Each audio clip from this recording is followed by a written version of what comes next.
Jyväskylän yliopisto on tietysti perinteikäs vanha yliopisto, monitieteinen. Meillä on 6 eri tiedekuntaa ja erillislaitoksia. Ja monitieteisyys tuo tietysti meille sitten sellaista omaleimaisuutta ja myöskin toki vaikuttaa sisun käyttöön, että eri yksiköillä on vähän erilaisia tarpeita järjestelmille, palveluille ja myös opintotietojärjestelmälle. Tarvittiin sellainen järjestelmä, jota pystytään kehittämään pitkäjänteisesti, jonka palvelut toimii katkottomasti ja sujuvasti kaikissa meidän tarpeissa ja pystymme myöskin ennakoimaan sitä palvelujen resurssointia ja palvelujen uusia tarpeita paremmin kuin sillä omalla perinteisellä kehitystyöllä, jossa kaikki riskit ja toiminnan resurssointi oli oman talon sisällä. SISU on sähköistänyt meidän palveluprosesseja, tuonut meidän opiskelijoille uudenlaisen tavan suunnitella opintoja ja rakentaa sitä koko opintopolkua sen oman opintosuunnitelman päälle. Myös sitten kun tutkinto alkaa valmistua, opiskelija pystyy koostamaan omat opintonsa ja näkee mitä sieltä mahdollisesti vielä puuttuu tai mitä pitäisi opiskella lisää, jotta tutkinto on kokonainen.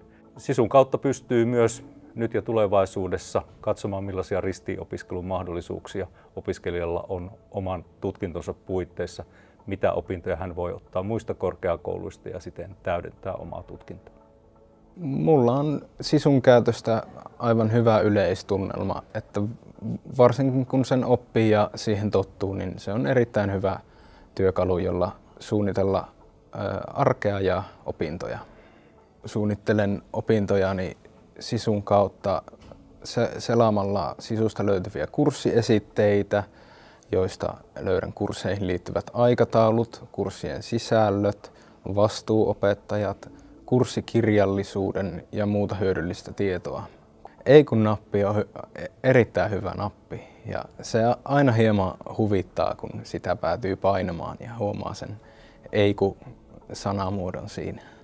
Selkeä muutos ja lisäarvo, mikä me on saatu SISUn myötä, on ollut SISUn SaaS-pilvipalvelumalli, joka on mahdollistanut meille sen jatkuvan palvelujen käyttämisen, lyhyet käyttökatkot ja jatkuvasti päivittyvän järjestelmän ilman, että meidän itse tarvitsee huolehtia sen ylläpidosta tai teknisestä taustasta. Olemme olleet erittäin tyytyväisiä tähän palvelun laatuun ja sen toteuttamiseen.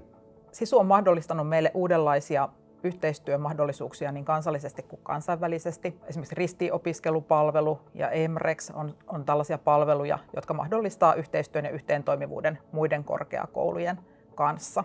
Funnidatalla on tällä hetkellä erittäin hyvä kehityksellinen tilanne, palvelukokonaisuus ja mahdollisuus tuottaa niitä palveluja, joita tulevaisuudessa tulemme suomalaisessa ja eurooppalaisessa koulutusekosysteemissä tarvitsemaan.